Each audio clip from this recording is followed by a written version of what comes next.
আসসালামু আলাইকুম প্রিয় দর্শক, জানিয়ে দেব আজকের বিশেষ খবর। আপনাদের সাথে আছি আমি চৈতি। সংবাদে এই রিপোর্ট করছেন তানজিদ হুসাইন। যুক্তরাষ্ট্রকে ইরানের বিরুদ্ধে যুদ্ধে নামতে বলেনি পারস্য উপসাগরীয় দেশগুলো। তবে এখন অনেকেই চাইছে যুদ্ধ শুরু করে যেন আমেরিকা মাঝপথে থেমে না যায়। মূলত আরব দেশগুলোর ভয় ইরান ভবিষ্যতেও উপসাগরের তেল সরবরাহ ও অর্থনীতির জন্য হুমকি হয়ে থাকতে পারে। তিনটি উপসাগরীয় সূত্রের বরাতে বার্তা সংস্থা রয়টার্স বলেছে, মধ্যপ্রাচ্যের দেশগুলো যুদ্ধ চালিয়ে যাওয়া চাইলেও নিজেরা কেউ যুদ্ধে জড়াতে চায় না। এ কারণে তারা ইসরায়েল ও যুক্তরাষ্ট্রকে চাপ দিচ্ছে ইরানের সক্ষমতা শেষ করার জন্য। পাঁচজন পশ্চিমা ও আরব কূটনীতিকের সূত্রের বরাতে রয়টার্স জানিয়েছে, ওয়াশিংটন উপসাগরীয় দেশগুলোর ওপর চাপ দিচ্ছে যেন তারা যুক্তরাষ্ট্র ইসরায়েলের যুদ্ধে যোগ দেয়। তাদের মতে, মার্কিন প্রেসিডেন্ট ডোনাল্ড ট্রাম্প এই অভিযানে আঞ্চলিক সমর্থন দেখাতে চান, যাতে আন্তর্জাতিক বৈধতা ও দেশের ভেতরেও সমর্থন বাড়ে। তবে বাস্তব দৃশ্য ভিন্ন। ইরান ইতোমধ্যেই তার সামরিক সক্ষমতা দেখিয়েছে।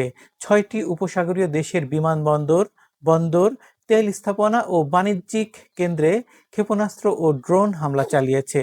পাশাপাশি হরমুজ প্রণালীতে জাহাজ চলাচল ব্যাহত করেছে, যা বিশ্ব তেলের প্রায় ১/৫ পরিবহনের গুরুত্বপূর্ণ পথ।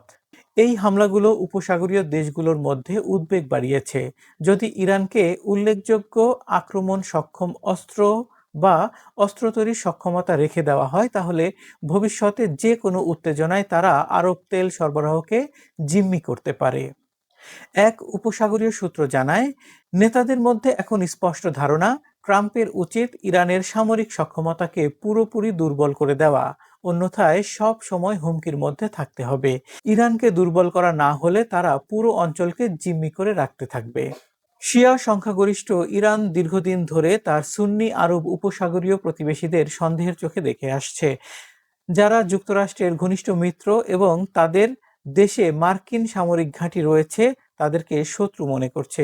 উপসাগরীয় দেশগুলোর মধ্যে শুধুমাত্র সংযুক্ত আরব আমিরাত প্রতিক্রিয়া জানিয়েছে।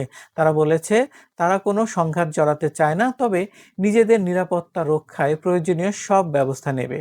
অঞ্চলের সূত্রগুলো জানায়, কোনো একক উপসাগরীয় দেশের একক সামরিক পদক্ষেপ এখনো বিবেচনায় নেই, কারণ যৌথ পদক্ষেপ না হলে প্রতিশোধের ঝুঁকি বেড়ে যাবে। এছাড়া আরব দেশগুলোর মধ্যে এখনো ঐকমত্য গড়ে ওঠেনি। গলফ কোঅপারেশন কাউন্সিলের ৬টি দেশ বাহরাইন, কুয়েত, কাতার, সৌদি আরব, ওমান ও সংযুক্ত আরব আমিরাত এ পর্যন্ত মাত্র একটি ভার্চুয়াল বৈঠক করেছে।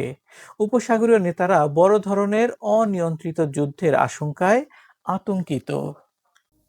প্রিয় দর্শক, আজ এ পর্যন্তই। নতুন কোনো খবর নিয়ে আবার হাজির হব। সে পর্যন্ত সবাই ভালো থাকবেন। চ্যানেলটিকে সাবস্ক্রাইব না করা থাকলে এখনই সাবস্ক্রাইব করুন এবং পাশে থাকা বেল আইকনটি বাজিয়ে দিন। আর ফেসবুক থেকে দেখে থাকলে ফলো দিয়ে রাখবেন। এতে সবার আগে আপডেট নিউজ পেয়ে যাবেন আপনার নোটিফিকেশনে। আসসালামু আলাইকুম।